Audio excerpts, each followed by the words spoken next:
শুরুতেই আমরা নজর রাখবো আরজি করের অপসারিত সুপারকে ফের তলব করা হয়েছে। অপসারিত সুপার সঞ্জয় বশিষ্ঠকে তলব করা হয়েছে। সঞ্জয় বশিষ্ঠকে তলব সিবিআই এর। আরো একবার আপনাদেরকে জানিয়ে রাখি, আরজি করের অপসারিত সুপারকে ফের তলব করা হয়েছে। অপসারিত সুপার সঞ্জয় বশিষ্ঠকে ফের তলব সিবিআই এর।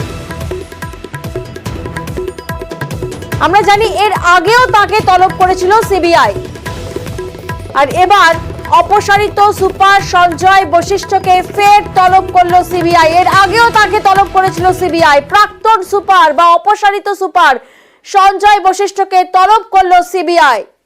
প্রতিনিধি অর্পিতা এই মুহূর্তে আমাদের সঙ্গে রয়েছেন, সরাসরি অর্পিতা থেকে একটু জানার চেষ্টা করবো। অর্পিতা, ফের একবার সঞ্জয় বশিষ্ঠকে তলব করলো সিবিআই, ঠিক কোন প্রশ্নের উত্তর খুঁজতে?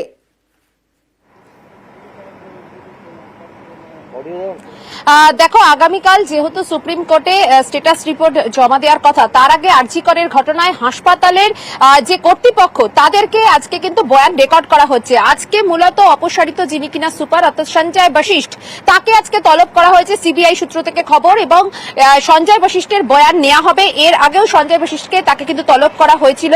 অপসারিত এই সুপারের যে বয়ান সেটা অত্যন্ত গুরুত্বপূর্ণ, কারণ হাসপাতালে যখন এই ঘটনা ঘটে তারপরে যে পদক্ষেপ, সেই পদক্ষেপ নিয়ে কিন্তু প্রশ্ন ওঠে, এবং সেই কারণে কিন্তু তার এই বয়ান অত্যন্ত গুরুত্বপূর্ণ। তার সাথে তুমি জানো যে প্রাক্তন অধ্যক্ষ অর্থাৎ সন্দীপ ঘোষ, তাকে টানা 6 দিন ধরে জিজ্ঞাসাবাদ করছে সিবিআই আধিকারিকরা। আজকেও তাকে ষষ্ঠবারের মতো তাকে তলব করা হয়। এখন অব্দি তার বয়ান রেকর্ড করছে সিবিআই তদন্তকারী আধিকারিকরা। বয়ানে একাধিক জায়গায় ফারাক এবং অসঙ্গতি রয়েছে।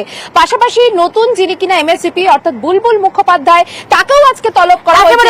তুমি আমাদের সঙ্গে থাকো, আমাদের দর্শকদেরকে এই খবরে অত্যন্ত গুরুত্বপূর্ণ যে খবর জানাবো এই মুহূর্তে।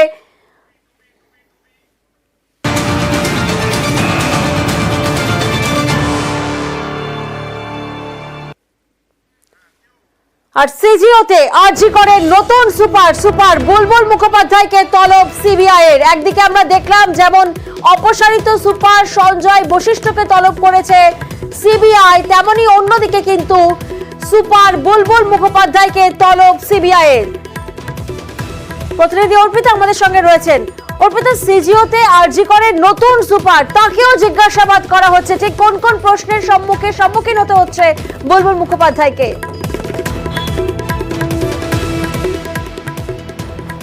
দেখো, আরজি করের নতুন যে এমএসসিপি অর্থাৎ কিনা সুপার বুলবুল মুখোপাধ্যায়, তাকেও আজকে তলব করা হয়েছে। তিনি দুপুরবেলা তিনি এসেছেন এবং তাকে কিন্তু দফায় দফায় তাকে জিজ্ঞাসাবাদ করে বয়ান রেকর্ড করা হচ্ছে। কারণ এই প্রাক্তন যিনি অধ্যক্ষ অর্থাৎ এই প্রাক্তন অধ্যক্ষ সন্দীপ ঘোষ, তার বয়ানে একাধিক জায়গায় ফারাক রয়েছে।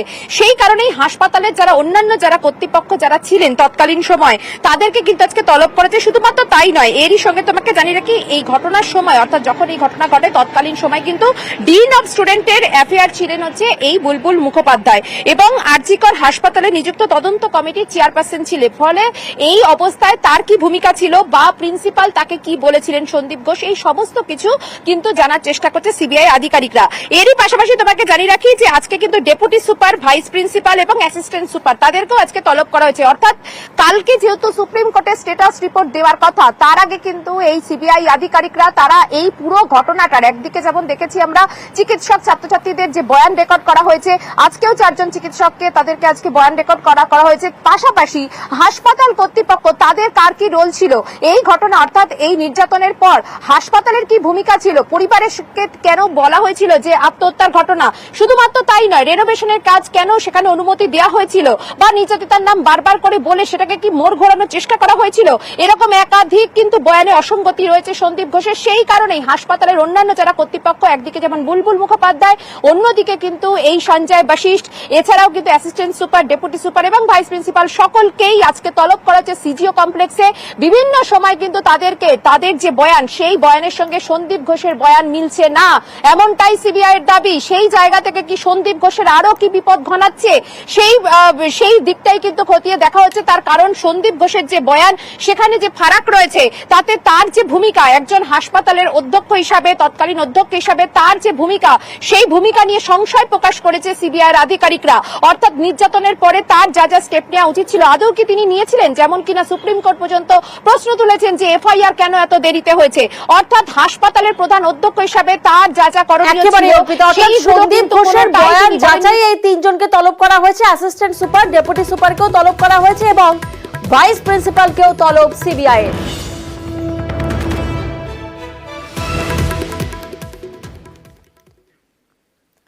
আর ঠিক অন্যদিকে মিছিল করে আজকে স্বাস্থ্য ভবনে জুনিয়র চিকিৎসকরা তারা সিজিও কমপ্লেক্স থেকে ঠিক দুপুর 12:30টার সময় মিছিল শুরু করেন।